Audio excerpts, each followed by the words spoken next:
పట్టి నుంచి మనం తీసుకోవాలి.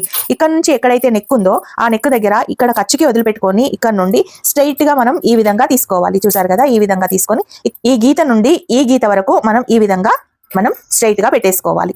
ఇదిగోండి, ఇప్పుడు ఇలా మార్క్ చేసుకొని రౌండ్ నెక్ కోసం మనం రౌండ్ గా అయితే మార్క్ చేసుకోవాలి. ఓకే, ఇక్కడ డాట్, ఇక్కడ క్రాస్ బెల్ట్ కి డాట్, ఇక్కడ డాట్ ఉంది కదా, ఇక్కడ క్రాస్ బెల్ట్ ఉంది, ఇక్కడ డాట్ ఉంది, ఇక్కడ నెక్ ఉంది. సో ఈ మూడింటికి ఖర్చు కావాలి అంటే 3/4 ఇంచు మనం ఇలా కిందికి వేసుకోవాలి. వేసుకుంటే కరెక్ట్ గా వచ్చేస్తుంది. ఇక్కడ ఇప్పుడు ఈ చంక దగ్గర ఎలా తీసుకోవాలో నేను చూపిస్తాను. ఇప్పుడు ఈ చంక దగ్గర ఈ ఖర్చుని ఇలా పైకి అని ఆ ఖర్చు చివరలో మనం ఇలా మార్కింగ్ అయితే చేసుకోవాలి. ఆ తర్వాత ఇక్కడ డాట్ ఎక్కడుంది, ఈ పొజిషన్ లో ఉంది. ఇక్కడ డాట్ కూడా పెట్టేసుకోవాలి.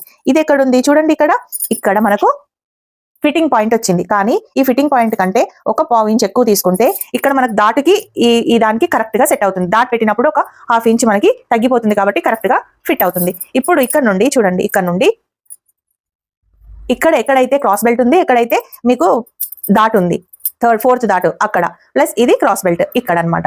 ఈ మూడు ఇలా మనం కంటిన్యూస్ గా పెట్టేసుకుంటే ఈ ఫ్రంట్ పార్ట్, ఈ పార్ట్, మన నెక్ పార్ట్ టోటల్ గా వచ్చేసాయి. ఇప్పుడు మనకు సెంటర్ మెయిన్ డాట్ అవసరం. మెయిన్ డాట్ ఉంటేనే షేప్ అనేది పర్ఫెక్ట్ గా కూర్చుంటుంది. ఈ మెయిన్ డాట్ లేకపోతే, అది కూడా కరెక్ట్ కుదరకపోతే షేప్ మీరు ఎంత బ్లౌజ్ మంచి కుట్టినా గానీ ఆ షేప్ అనేది రాదు. షేప్ రావాలంటే క్రాస్ పర్ఫెక్ట్ గా వేయాలి, పాయింట్ కూడా కరెక్ట్ ప్లేస్ లో తీసుకోవాలి. ఇప్పుడు చూడండి, నేను ఇక్కడ నెక్ కరెక్ట్ గా సెట్ చేసుకొని ఇదిగోండి ఇక్కడ కరెక్ట్ గా ఈ ప్లేస్ లో మార్కింగ్ చేసుకున్నాను. ఇది మనకు సెంటర్ పాయింట్. ఇక్కడ నుండి కూడా కరెక్ట్ గా చూసుకోవాలి, ఈ పై నుండి కూడా కరెక్ట్ గా చూసుకోవాలి, ఈ నెక్ దగ్గర నుండి కూడా ఇది కరెక్ట్ గా చూసేసుకోవాలి. ఇలా చూసిన తర్వాత ఇక్కడ మనం పాయింట్ దగ్గర మనం ఈ ఫింగర్ పెట్టేసుకొని ఈ డాట్ హైట్ ఎంత ఉందో చూసేసుకోవాలండి. స్ట్రైట్ గా ఈ డాట్ హైట్ చూసుకోవాలి. ఈ డాట్ ఇక్కడ వరకు ఉంది, డాట్ ఖర్చు 1/2 ఇంచు, 1/4 ఇంచు ఇలా తీసుకోవాలి. ఓకేనా?